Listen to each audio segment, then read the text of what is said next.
Babun fin nahyi 'anil bid'ah wa muhdatsatil umur. Tentang larangan bid'ah dan membuat hal-hal yang baru. Saya sudah kasih pengantar di pembahasan sebelumnya 2 atau 3 pekan yang lalu,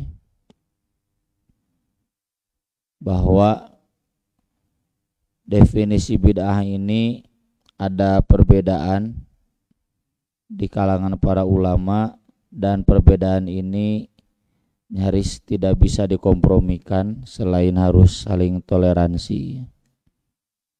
Karena mau bagaimana lagi, Imam Asy-Syafi'i itu yang menegaskan bahwa bid'ah itu ada bid'ah mahmudah, ada bid'ah mazmumah, ada bid'ah yang baik, ada bid'ah yang jelek. Ukurannya dikembalikan kepada Quran dan Sunnah. Kalau ada dasarnya dari Quran dan Sunnah, maka itu bid'ah yang mahmudah. Kalau ada dasarnya, kalau bertentangan dengan Quran dan Sunnah, maka itu bid'ah mazmumah. Definisi dari Imam Asy-Syafi'i ini beda dengan definisi bid'ah dari Imam Malik dan Imam Ahmad bin Hanbal. Beliau menjelaskan bahwa setiap bid'ah itu pasti sesat. Nah, maka dari itu di wilayah yang menurut mazhab Syafi'i ini bid'ah mahmudah atau istilahnya bid'ah hasanah, kita hanya bisa toleransi. Dan ayat-ayat Quran juga hadis-hadis ini tidak tepat kalau kita arahkan ke pembahasan bid'ah mahmudah menurut mazhab Syafi'i, karena nantinya jadi mengkafirkan, mengahli bid'ahkan. Karena mengkafirkan, padahal mengkafirkan dan mengahli bid'ahkan itu masuk kategori yang berat, ya. Ya contohlah bapak-bapak yang merokok kemudian disebut bid'ah haram, penyeri hati. Saya mengharamkan rokok buat saya dan santri, kapun bapak mah teu wani. Jadi ada wilayah-wilayah toleransi, ya. Ke guru-guru saya nggak berani nya, Ustad anu ngarokok, Ustad Aceng aja almarhum merokok. Saya juga baru tahu di Garut. Gini Ustad Aceng ngudud. Tapi itu mantes gitu ngarokok nanti kulantaran-tara. Masa saya bilang ke Ustad Aceng, Ustad haram tete bid'ah, nyeraman Ustad Aceng, ya cukup toleransi saja.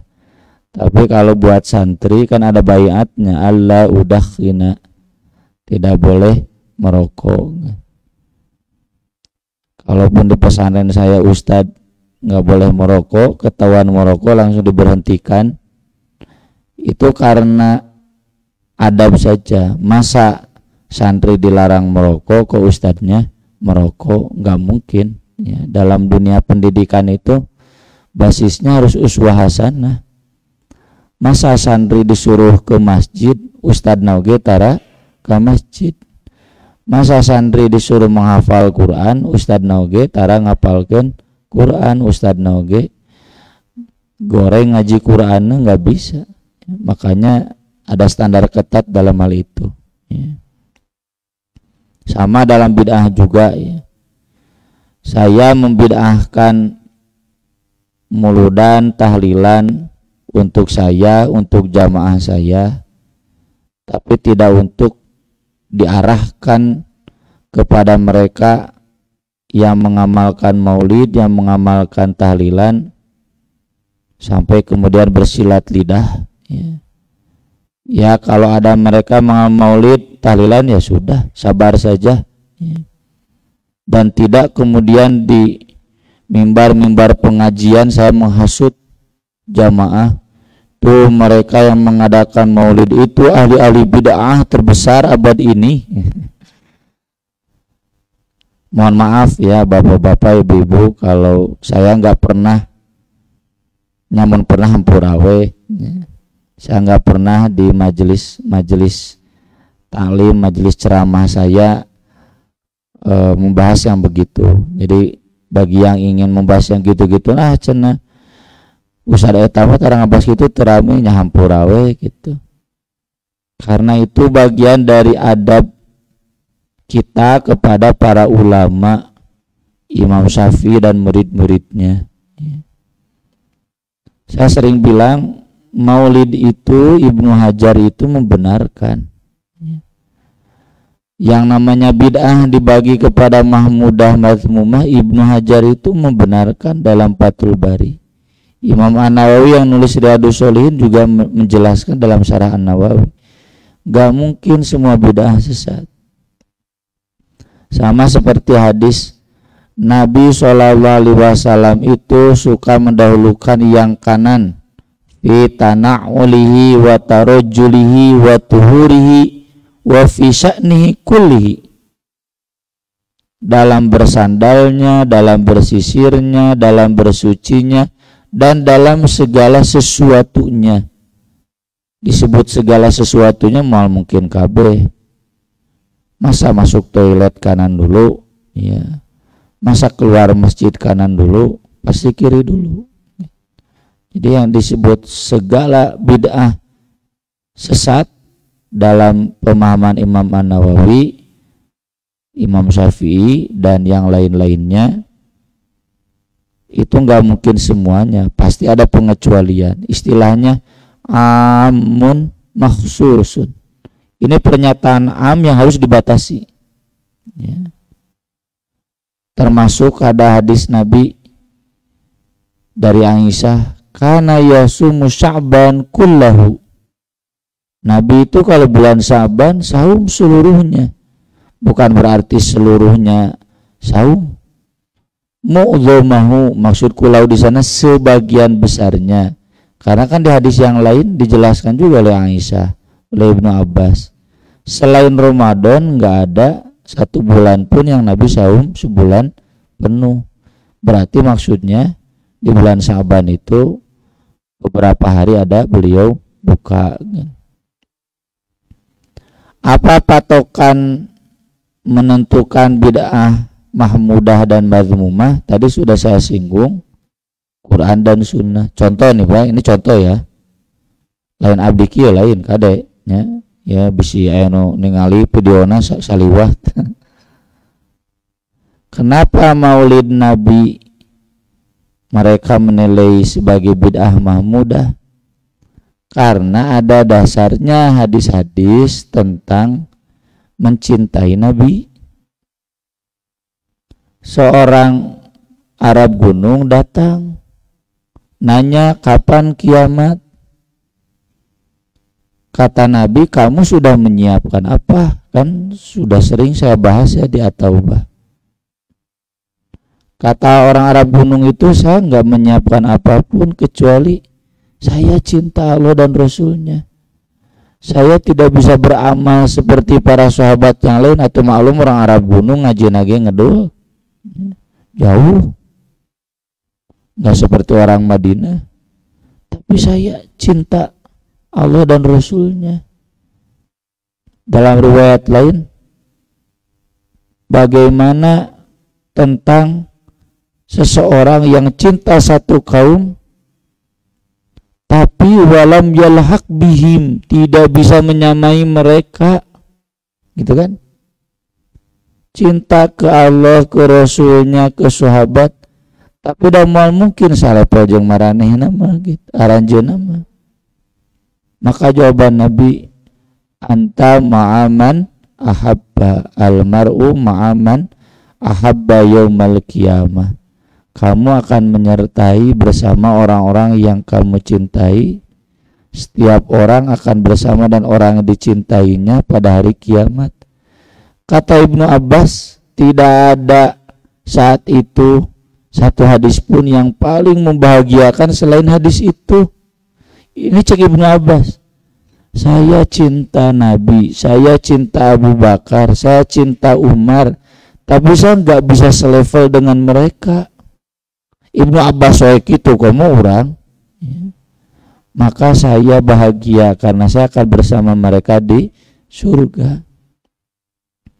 Itu kan yang diajarkan di Muludan teh. Keun bae ngaji mah hese, komo ngaji sunnah. Nu penting mah cinta we. Makana nadoman, sholawatan, manakib ya. Nyanyi-nyanyi teh aya wae dinya, sholawatan teh aya wae gitu nu anyar teh gitu. Kamari rame sholawat tibil kul bisa cie sehukum sholawat iya bagaimana? Saya jawab sederhana saja, geus aya deui wae. Terus we ya, berinovasi geus aya deui wae. Baru kemarin saya ditanya, Ustaz cenah iya aya buku Quran menawarkan ke lembaga pendidikan Al-Quran edisi sholawat, jadi maca surat iya aya sholawatna, iya aya sholawatna. Saya jawab Gus aya deui wae.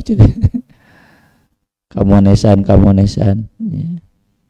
Jadi karena Maulid itu menanamkan cinta Nabi ya, kata para pengamalnya, ya meskipun Nabi tidak pernah mencontohkan, menganjurkan para sahabat, bahkan bukan hanya para sahabat, para ulama salaf pun ya. Imam Syafi'i ge tara Muludan dacan usum ya. Maulid itu baru ada tahun 500. Imam Syafi'i wafat tahun 200. Imam Bukhari wafat tahun 250. Imam Muslim wafat tahun 300 Hijriah. Jadi jauh, masih jauh. Itu belum ada. Nah, itulah ya, ini jadi sekali lagi Bapak-bapak, Ibu-ibu, hadis-hadis ini kalau begitu ditujukannya ke siapa? Ya kalau bagi kita ditujukannya kepada mereka yang jelas-jelas mengamalkan bid'ah mazmumah, dan banyak itu. Siapa? Yang kita bahas kemarin, orang sekuler ya. Nah, cenah ada orang sekuler teh lamun partai politik tinggal ya, partai politik nu lain asasna Islam, nu asasna Islam lagi lo baru sekuler. Apalagi yang tidak berasas Islam ya. Kemudian kalau ekonomi yang mereka melegalkan riba, eta bid'ah dolalah. Bapak-bapak tara Muludan tapi ekonomi riba wae sarua tah leuwih keneh doraka kanu riba nya kasana dibanding datang kanu Muludan. Ari kanu Muludan galak, kanu tahlilan galak, kanu riba dituang nikmat. Nggak boleh tuh. Sok mazhab mana nu ngabenerkeun riba da moal aya? DNU wae sejak Muktamar NU yang pertama tahun 26, wah geus galak teu meunang nabung di bank. Ya DNU mah matak nabung di mana? Handapun bantal. Nggak boleh menabung di bank. Sampai sekarang belum diralat. Ya. Tuh para pengamal riba mendina ekonomi, mendina budaya, lihat saja mereka-mereka yang penampilannya tidak Islami, kajian ditiung dibelitkeun dina beung tah bid'ah teh ya, jelas melanggar aturan kan, kerudung harus melewati dada ya. Mah beja-bejanya ibu pejabat. Kemudian kalau dalam konteks keagamaan itu adalah Syiah, Ahmadiyah, LDII, itu ahli-ahli bid'ah. Boleh ini hadis-hadis ini kita tujukan ke mereka, kan ini kan mengancam neraka ya, mengancam dengan dosa. Tapi kalau mau ditujukan ke pengamal maulid ya cukuplah di internal kita, soalnya online ya.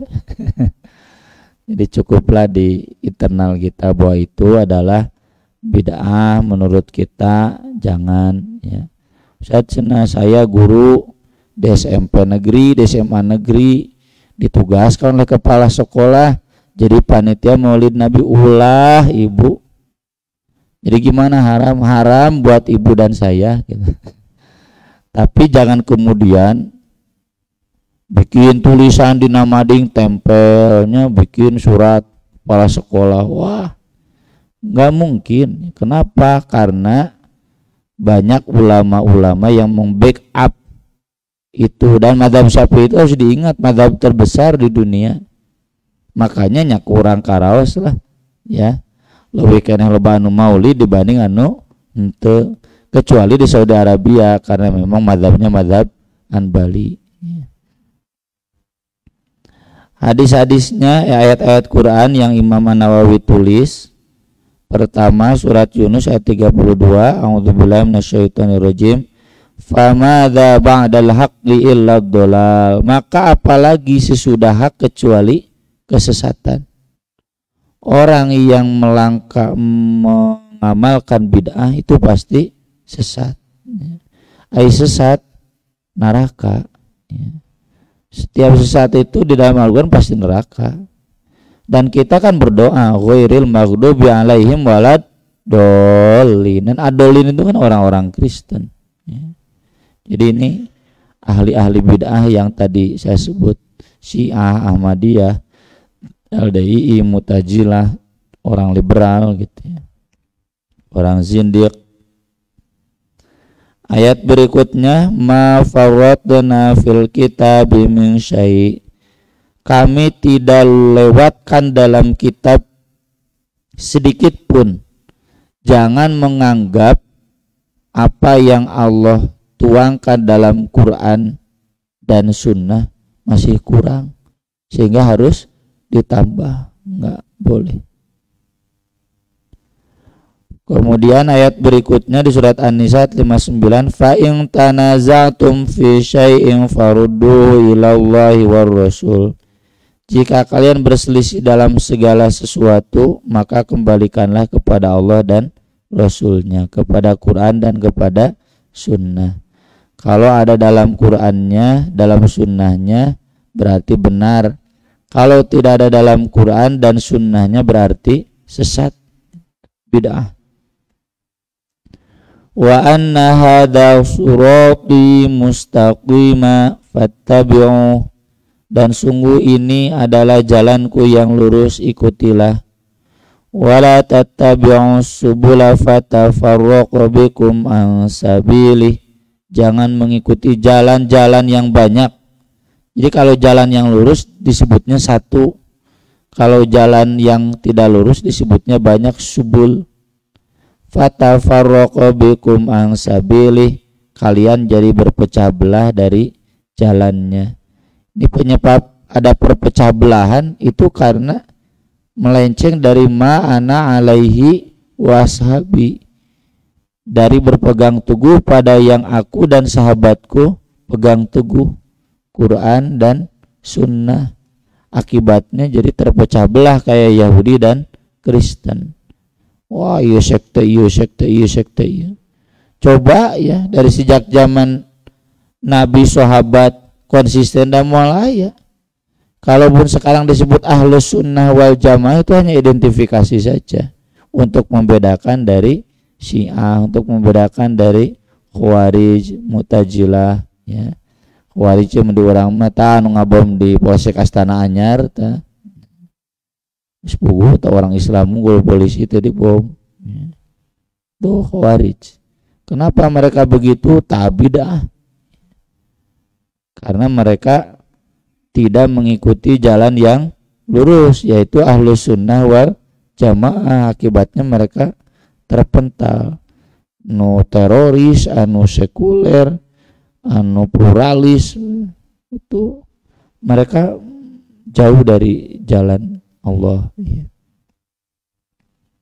Kemudian surat Ali Imran ayat 31, Qul, katakan, in kuntum tuhibbunallah, jika kalian mencintai Allah, fattabi'uni, ikuti aku, jangan mengikuti selain jalan Rasul.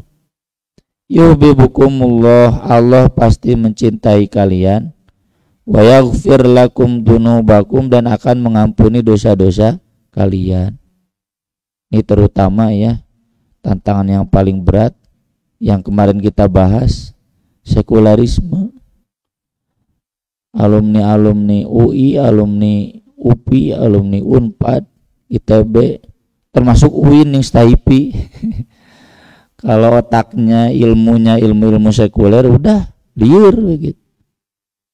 Mereka menilai ada jalan lain yang lebih baik daripada Quran dan Sunnah. Apa jalan yang lebih baik itu? Itulah ilmu-ilmu sosial, ilmu-ilmu politik. Akibatnya mereka hidup dalam dunia sosial sekuler, ya. Yang tadi itu ekonomi ribawi, miras dilegalkan, Cina dilegalkan asal di wilayah tertentu yang diizinkan. Kenapa? Oh, itu kan aturan agama, agama itu dogma untuk pribadi saja. Kalau wilayah publik nggak bisa bawa agama. Wilayah publik itu wilayah ilmu pengetahuan yang disepakati. Kalau bawa agama nggak sepakat. Ya. Agama itu pribadi nggak mungkin sepakat. Wilayah publik itu wilayah nalar. Jadi kalau menurut nalar ini bagus, dan yang disebut nalar itu apa? Itulah ilmu sosial, ilmu politik yang diajarkan di bangku-bangku perguruan tinggi, di bangku-bangku sekolah.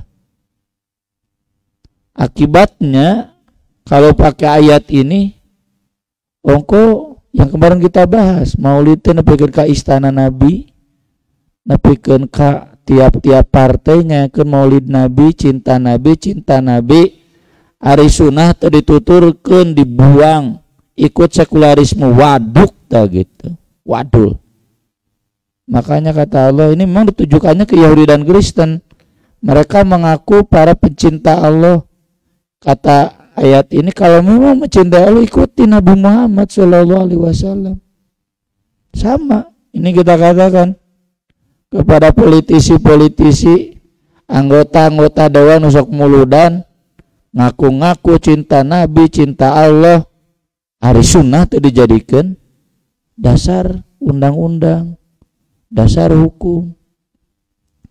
Ya di satu sisi ada benarnya tapi dikitnya.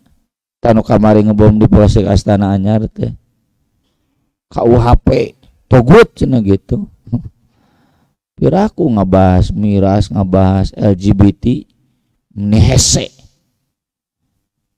Jeung anu nolakna teh saha? Heueuh eta nu ngaku-ngaku cinta Nabi nu sok muludan. Bilang-bilang we ini kan negara kita Pancasila bukan negara Islam. Nu ngomongna teh orang Islam pan kieu.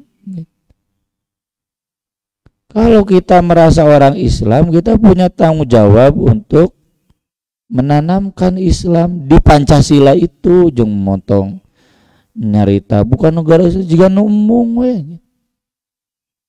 Mana bukti cinta Allah, cinta Nabi? Kok sunnah Nabi dibuang? Oh, itu mah wilayah privat, wilayah pribadi. Ini wilayah publik negara itu. Masalah itu wilayah publik.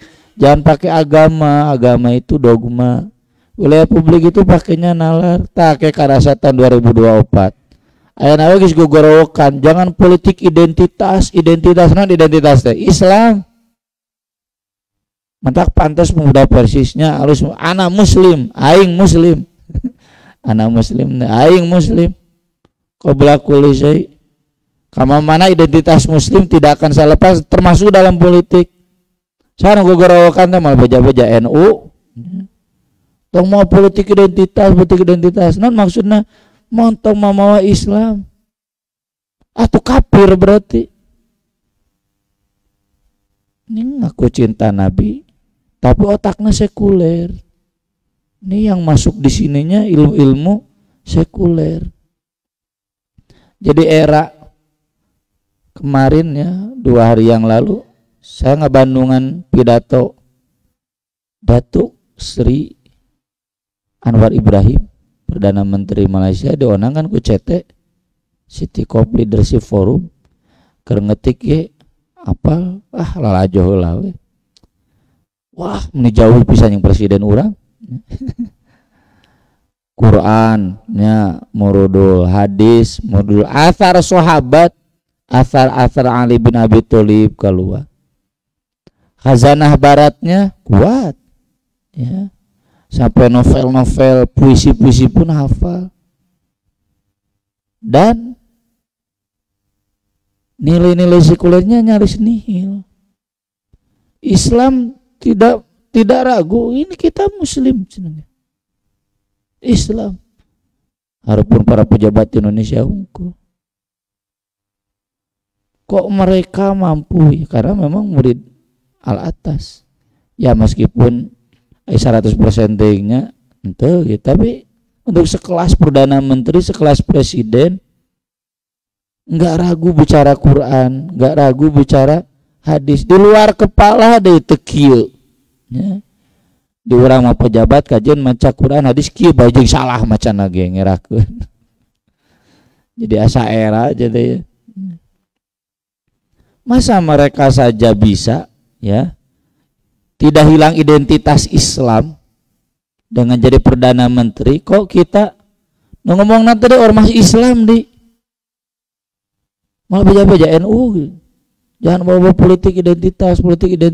Ini gimana otaknya sekuler?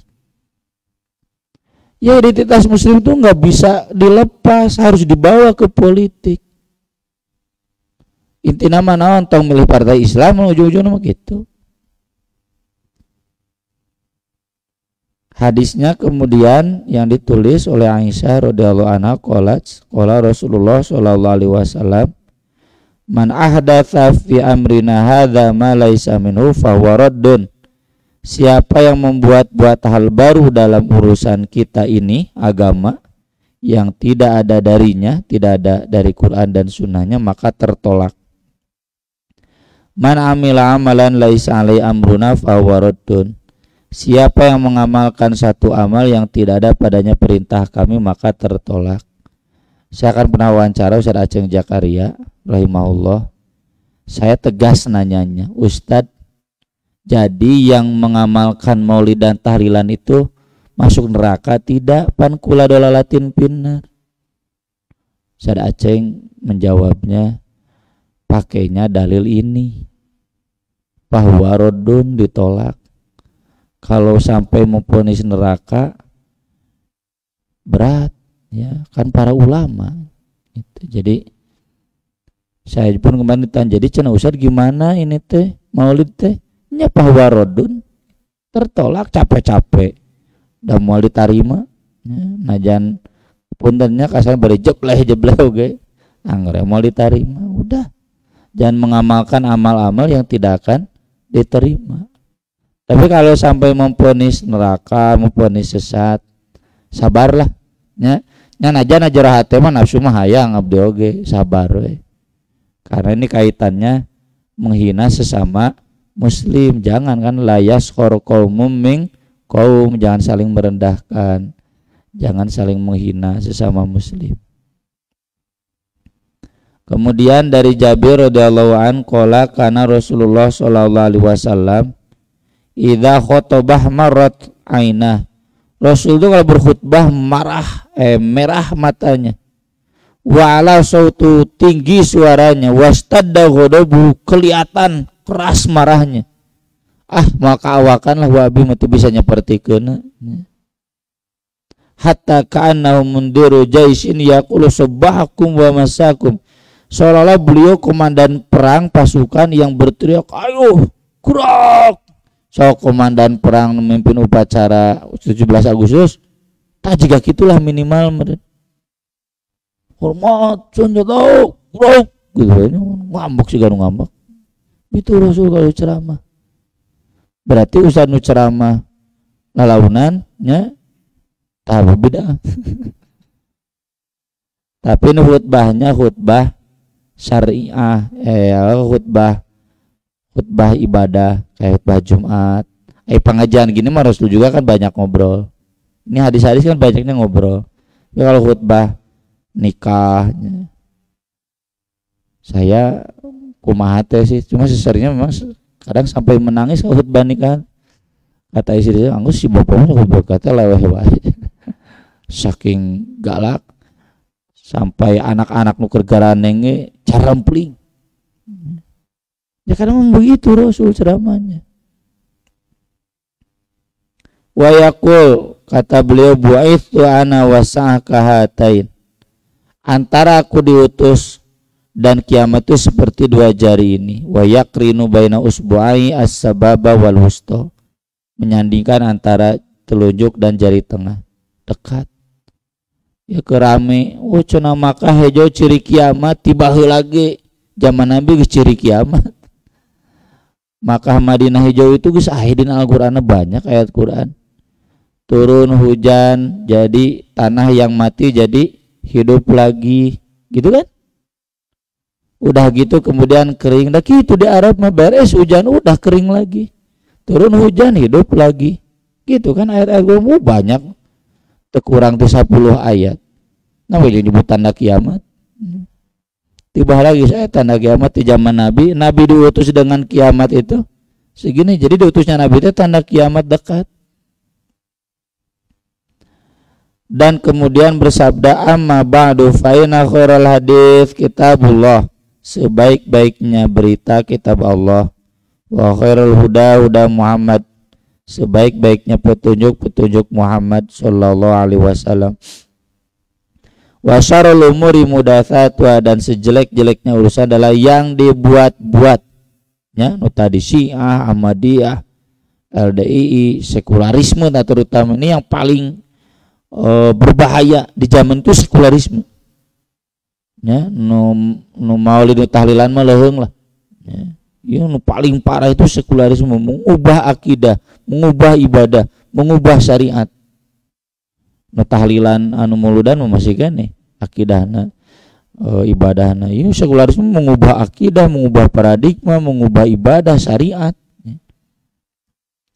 Wa kullu bid'atin dolalah, dan setiap bid'ah adalah sesat. Maksudnya tadi ya, bid'ah yang jelas-jelas disepakati kebid'ahannya itu sesat, neraka. Tsumma yaqul, kemudian beliau juga bersabda, ana aula bi kulli mu'min min nafsi. Saya lebih dekat kepada setiap mukmin dari dirinya sendiri. Man taraka malan fali ahli, kalau dia meninggalkan harta bagikan ke ahli warisnya. Wa man taraka dainan aw doyaan fa ilayya wa alayya. Siapa yang mati meninggalkan utang, tanggung jawab saya. Saya di sini bukan nabinya tapi sebagai ulil amrinya, pemerintahnya. Jadi yang ada dalam syariat itu utang rakyat ditanggung negara, lain tibalik utang negara jadi dibayar ku rakyat, gaji 5 juta ge jadi pajak nama kabina-bina. Aku lo qouli hadza wa astaghfirullah li wa lakum subhanakallahumma bihamdik asyhadu an la ilaha illa anta astaghfiruka wa atubu ilaik. Wassalatu wassalamu ala Rasulillah. Wassalamualaikum warahmatullahi wabarakatuh.